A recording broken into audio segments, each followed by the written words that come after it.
Okay, welcome Precal. Back for Parabolas. Let's take a look. Okay, so this one should be the easiest one of the group. I won't even spend too much time introducing it. Here's our double cone example. Remember, the plane is just angled on one of the two cones. And it creates this beautiful little parabolic shape here. Okay, great. Recall from previous lessons on this, what you've learned. I mean, the parabola is one of the most talked about things in math. But these things should be known already. We have a vertex, right? And it could be a min or a max. We have a focus, right? And the focus is on the inside of the parabola, and the directrix is on the outside of the parabola. Now recall, there's some nitpicky things here, but we'll just get into it because it's pretty easy. The focus is just a point, and it lies on the axis of symmetry, which is a line, a vertical line. And the directrix is also a line. It's a horizontal line. Okay, so there's all the important things here. They add the latus rectum, but no need for that. Okay, here is the derivation of the parabolic equations that we use. Let's see, it says to work with parabolas in the coordinate plane, we consider two cases. Those are the vertex of the origin and those are the vertex. Okay, we know that already. So here's the distance from the focus to any point on the parabola. Cool. And I believe that it's always the exact, yes. So the distance from the focus to the point is always the exact same as a direct line down from wherever you are on the parabola to the vertex.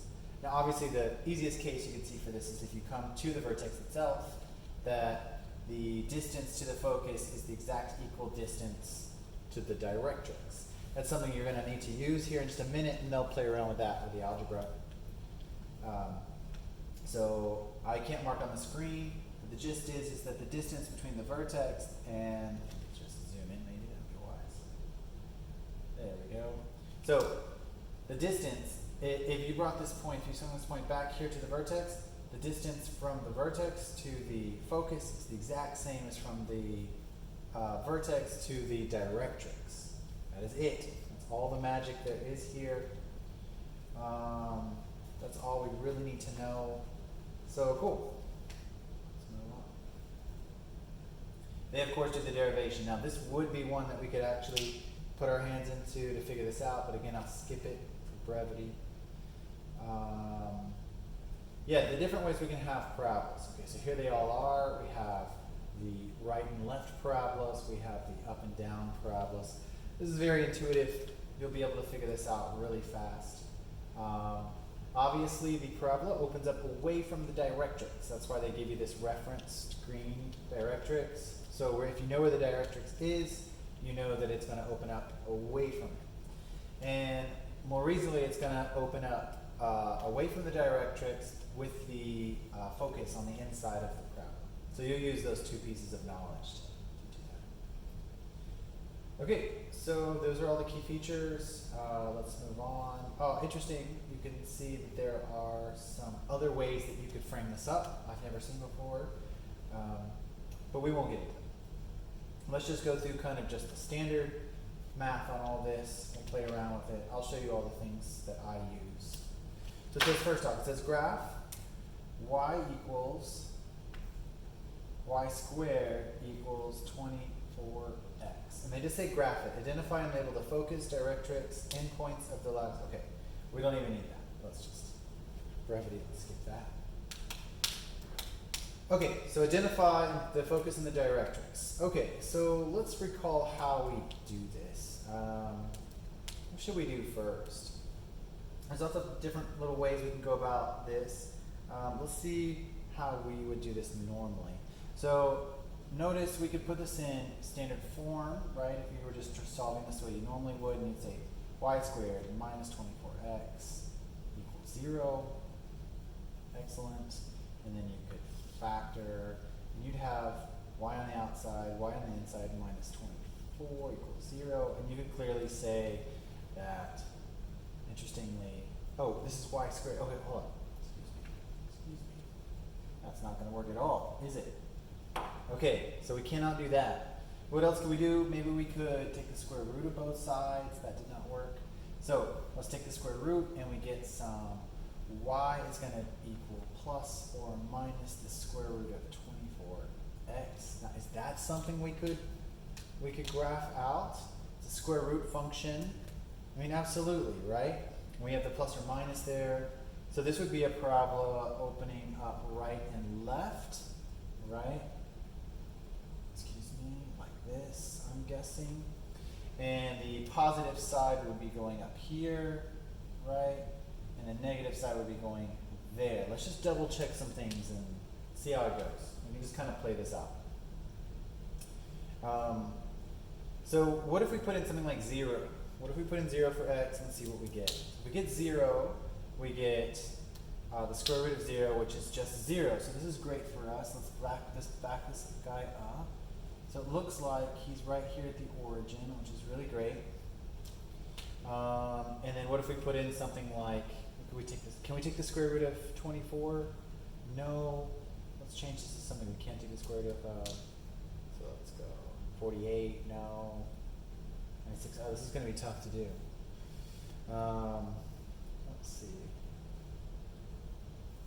Let's see what we want to do. Maybe we should try to find the directrix. Maybe that would work. Let's see. So it says if the equation is in the form y squared equals 4px, then the axis of symmetry is the x-axis. Okay, we knew that already, right? We just figured that out. So there's our x-axis.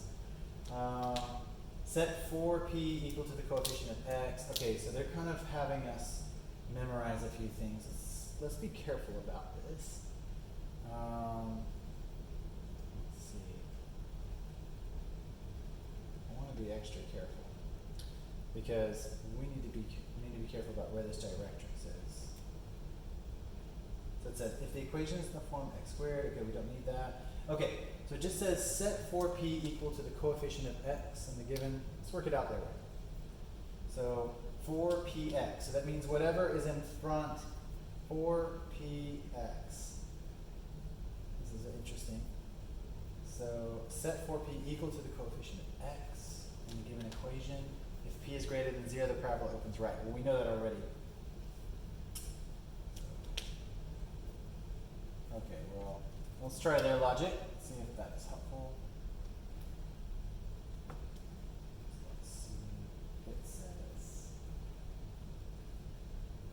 y squared equals 4px. I've never done it this way. Let's see how it goes. And then they say we have some what? We have y squared equals 24x.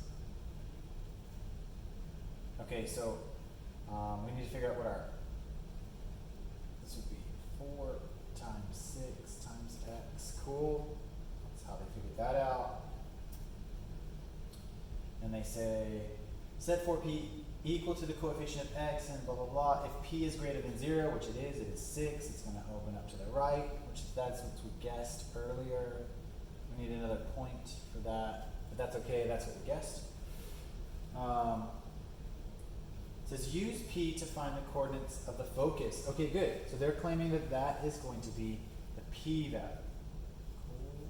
So p is equal to 6. So we go like this, 1, 2, 3, 4, 5, 6. And that would be our focus. Cool. That makes great sense. It's inside of that. We're doing good so far. Use p to find the equation of the directrix. Obviously just negative p. So it's going to be this vertical line here at negative 6. Great. There's our directrix. Easy enough. And then use p to find the endpoints. Okay, and we don't even need to. That's unimportant. So we have everything we need. Here you go. Here's the answer to this. Now I remember in Algebra 2 we learned a better way to do this, and I'll try to recall it as we move along. This is not bad so far. Let's just use their way for now, and then I'll try to think of the alternate methods.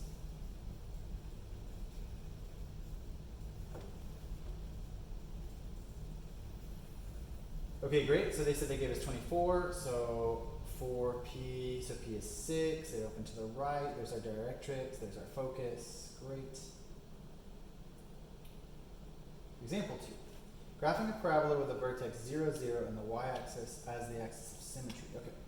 So now we have the x squared version of all this. Cool. Negative 6y. Okay, so let's scroll back and see the directions for x to see if it's any different. No, it says set it equal to 4py, and then follow the exact same things. Cool. So let's play this out. Example 1, example 2. Okay. So x squared is 4py. Okay, so y's clearly line up. Interesting. This is going to be more complicated. So let's write this out. So let's see. 4p is equal to negative 6, right? And then we can say, let's see. Now we can solve for p and find out that p is what? Negative 6/4 or negative 3/2. And so p is negative. That's interesting. So that means over here, when we graph this out, it's going to be at some 0, negative 3/2. Okay, great. So that makes sense. So here's our not our vertex, but our focus. So 0, negative 3/2 is down here. So there's 1, there's 2, and it's right in the middle. Okay, great. And it said already the vertex is at 0, 0, so we assume that it's going downward like that. Okay, great. And our directrix has to be on the other side. It's going to be a horizontal line.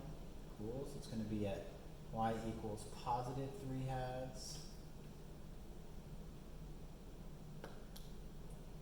Okay, so you should notice just right off the bat that if we have some x squared quantity for our parabola, it's going to be a parabola going up and down. Cool. And if we have the y squared, it's going to be some parabola going right or left. Okay, not too bad. So here's all this, 3/2, negative 3/2. Notice directrix and focus is everything here. And that's all we're really doing is playing around with this p-value. That's all it is. That p-value really dictates everything. So they're going to step things up. At this point, they've given us the vertex at the center both times. I imagine now we're going to offset this. So it says writing equations for parabolas in standard form. Given the focus and the directrix, write an equation for a parabola in standard form. All right. Let's take a look at that. So we have a focus at negative 1/2, 0, and we have the directrix. Our directrix is x equals 1/2. So let's just graph this out really fast, see what it looks like. See what we have going on. So our directrix is at positive 1/2, and it's an x, right? So that means like this. Now, with this alone, x equals 1/2. We don't know if it's going right or left, but we do know it's right or left so far. And then our focus is at x equals negative 1/2. Good there, right? Which means this is probably opening up at the origin again, I'm guessing. Yep, kind of like that. So there's our graphed out parabola from this information. But they didn't really ask for that. They just said, hey, we want to have a equation from this. So we can work this backwards. Remember, the value of the focus is going to be p, right? And we know since it's right or left, we're dealing with some y squared equals 4px. It's kind of the equation they gave us earlier. And if we were doing up and down, it would be x squared equals ypy. X squared equals 4py, but in this case it's right and left. Okay, so we plug this p-value in, which we know. So it's going to be 4 times 1/2 times x. which of course comes out to negative 2x. So y squared equals negative 2x, and that's correct. There you go. So we just use this p-value to plug it in. No big deal. Okay, graphing parabolas of vertices not the origin. Okay, right. Now we have our HKs in play. This is no big deal, but it does add a certain level of complication. We should be able to get through it just fine.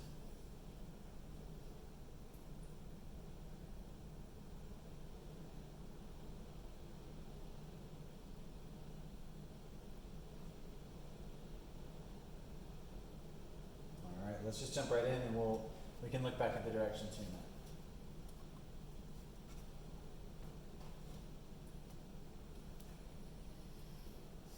Okay.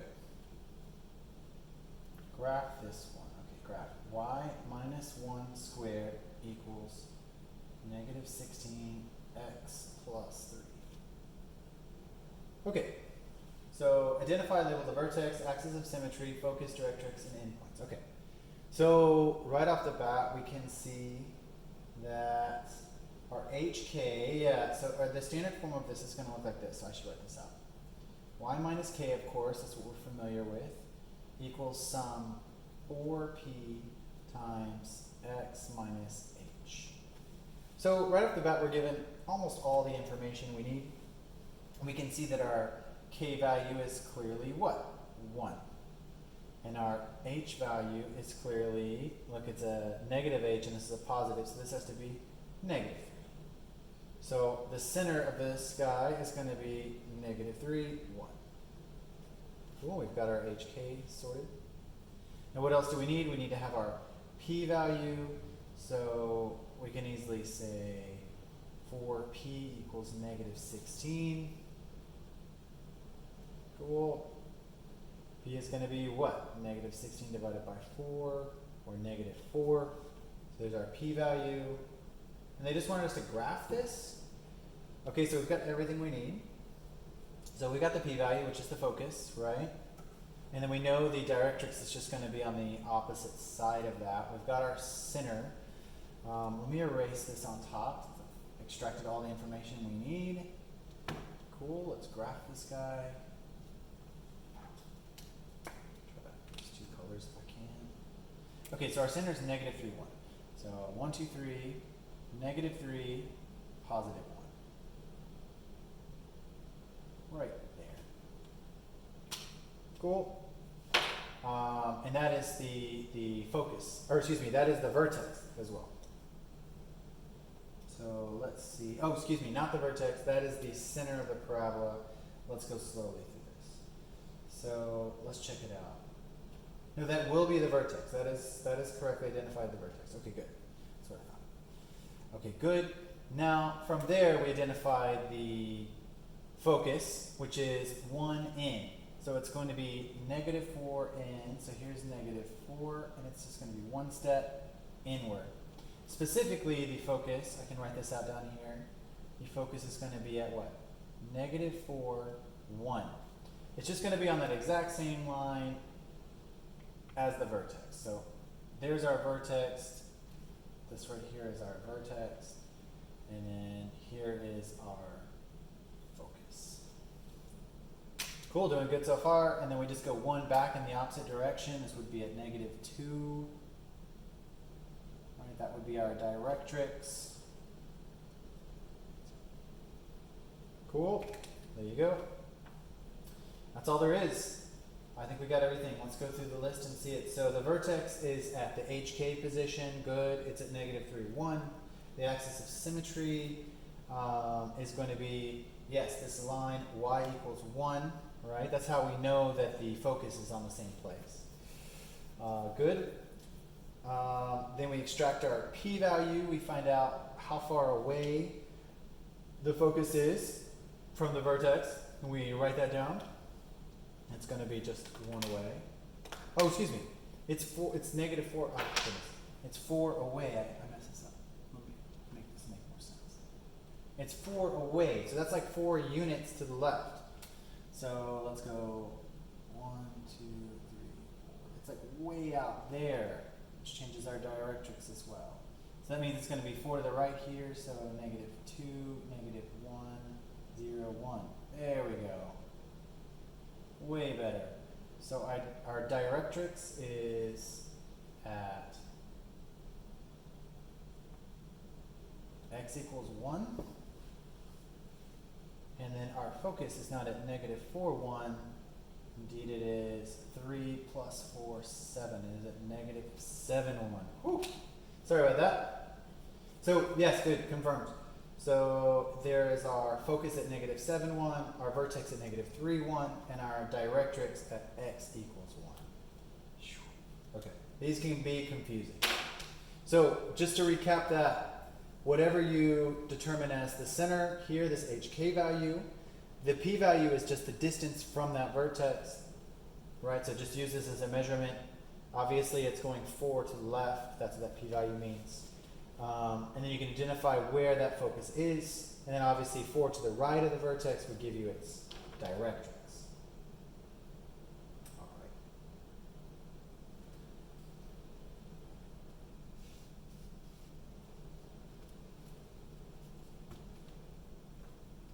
All right. Another completing the square. Hopefully you guys have enjoyed these. X squared minus 8x minus 28y minus 208 equals 0. Okay, a bit of algebra here. Clean this up. It says graphing the parabola from the general form. Okay, so we take this piece and this. Oh, we take this piece and this piece. They've already done it for us. How nice of them. So we don't need to factor anything out. Right, do we? No, I think we're good there. But we do need to complete the square. So we're going to say x squared minus 8x. And then half of the middle term, negative 4. So I'm going to say negative 4 squared. And then I'm going to say good. And then I'm going to say minus 28y equals 208. And now, since I am adding a 16 here on the left side of the equation, I need to add 16 to the right. And then make this into a perfect square.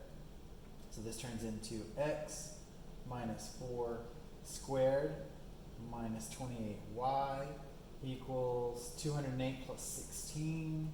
Add 16 quickly. 14, 224. Okay, good. I think we're good. They want this in standard form, so we're pretty good here. So this is some x minus h squared. Okay, I just need to move this piece over, and I think we're in standard form. So x minus 4 squared equals 28y plus 224. Let's see if that's correct. Oh, and then I guess you can factor out, yeah, we could factor out 28 from both sides. Let's see. Yeah, that's all there is. Oh, and they want us to graph it too. Okay, so there's just more. Okay, so let me erase this from the top. So not only do we have to do this, but now we have to follow those instructions earlier. So let's rewrite it up here. X minus 4 squared equals, and now can we take 28 out of this? Yes, it looks like we can. Take it out and we get some y plus 8.